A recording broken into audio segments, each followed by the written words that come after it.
Assalamualaikum warahmatullahi wabarakatuh. Kembali lagi bersama saya Ridwan Hasim. Di video ini saya akan membagikan tips sukses masuk perguruan tinggi negeri.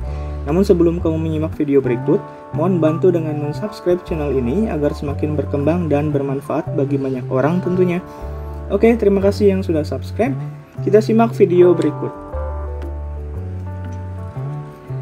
Pertama, dekatkan diri pada Tuhan. Doa.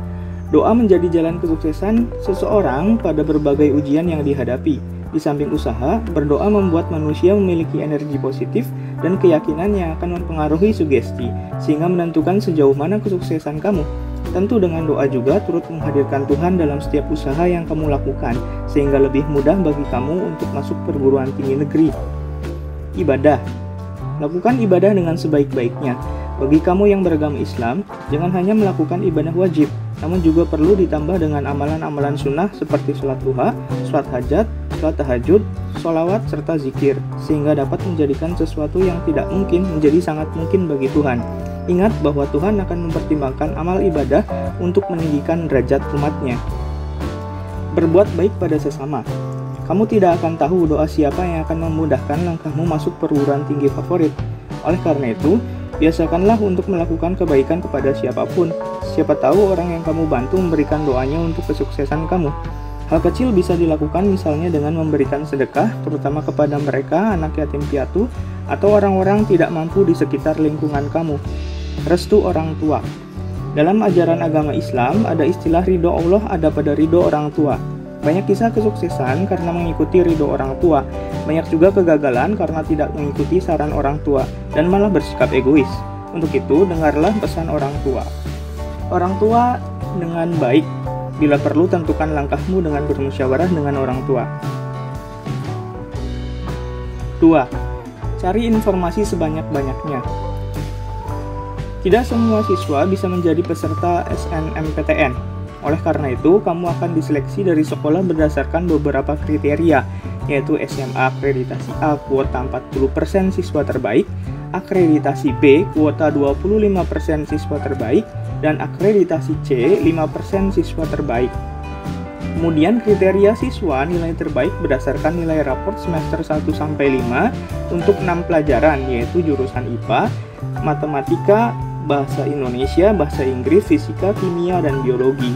Jurusan IPS terdiri dari Matematika, Bahasa Indonesia, Bahasa Inggris, Ekonomi, Sosiologi, dan Geografi, serta jurusan Bahasa yang terdiri dari Matematika, Bahasa Indonesia, Bahasa Inggris, Sastra Indonesia, Antropologi, Bahasa Asing lainnya. Sementara SMK terdiri dari Matematika, Bahasa Indonesia, Bahasa Inggris, serta mata pelajaran teori dan praktik pada kejuruan masing-masing. Ketiga, kuota calon lulusan untuk SNMPTN yang diberikan setiap kampus minimal 20%.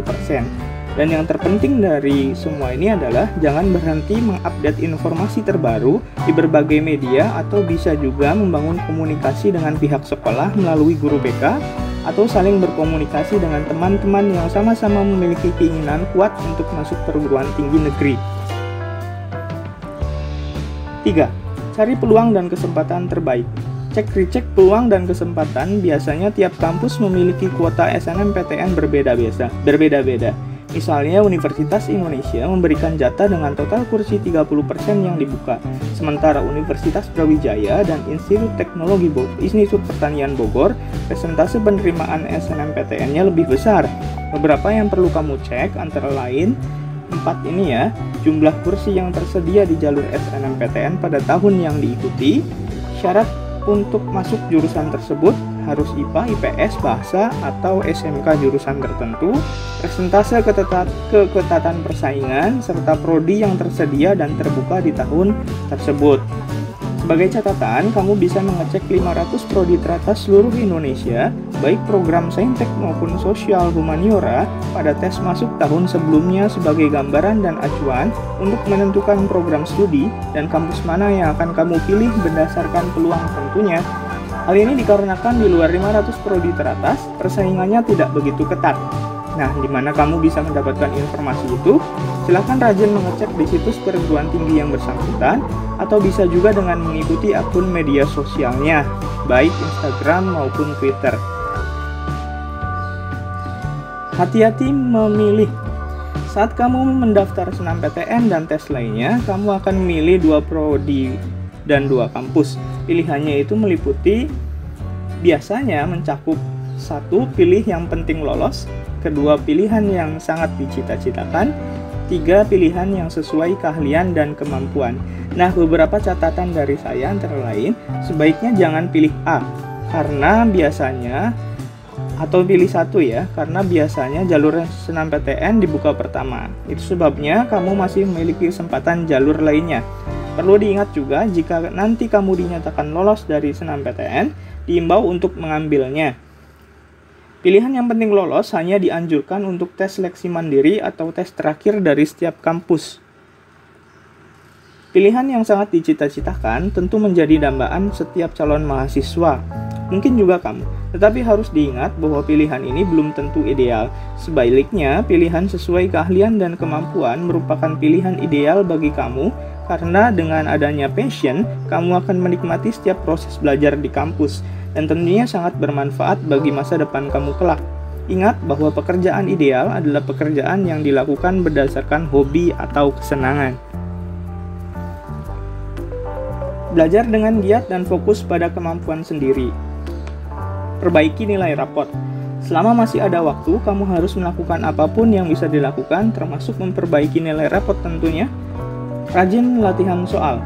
Hal ini menjadi tips sukses setiap pelajar dalam mencapai kesuksesan, baik bidang akademik pada kontestasi apapun. Dengan rajin latihan soal, kamu akan terasa untuk terbiasa menghadapi soal. Selama masa latihan, usahakan menggunakan timer sebagai simulasi tes sesungguhnya. Ingat bahwa manajemen waktu juga menentukan kelulusan kamu ya. Satu hal lagi, buat latihan soal pada materi yang kurang kamu kuasai lebih dominan ketimbang materi yang sudah kamu kuasai. Ini untuk meminimalisir kekurangan pada saat tes nanti, sehingga kamu siap pada materi apapun. Persiapkan jalur prestasi. Nah, saat ini semakin banyak kampus yang menyediakan jalur prestasi baik akademik maupun non-akademik.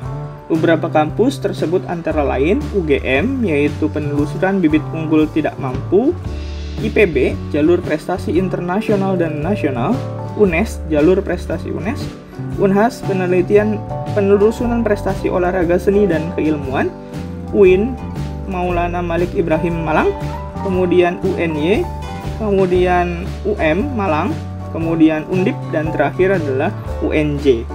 Dan untuk beberapa jalur prestasi lain, kalian bisa dicek di akun atau web masing-masing universitas yang bersangkutan, karena bisa jadi selain 9 ini ada lagi universitas-universitas lain yang menyediakan jalur prestasi, termasuk jalur hafalan Quran ya.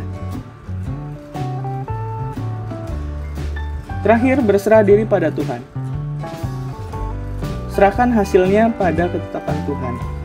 Apa yang kamu lakukan, apa yang kamu perjuangkan, serahkanlah hasilnya pada Tuhan. Yang perlu kita lakukan selanjutnya adalah berpikir positif dan mencoba merefleksi makna yang ada di balik setiap hasil yang kamu dapat.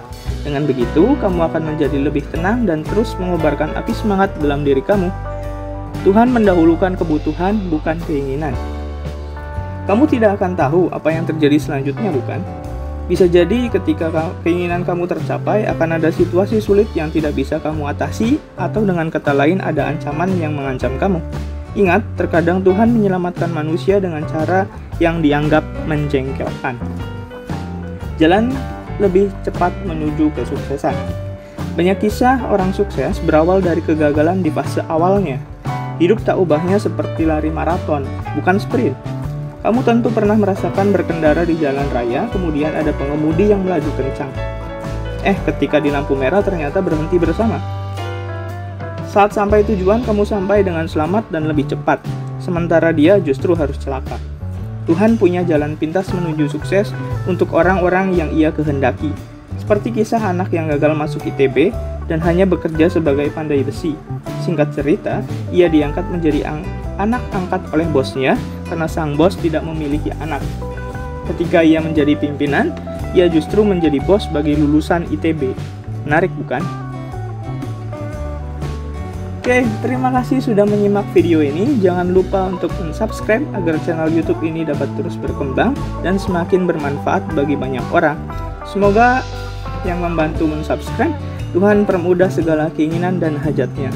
Akhir kata, billahi taufiq wal hidayah. Wassalamualaikum warahmatullahi wabarakatuh.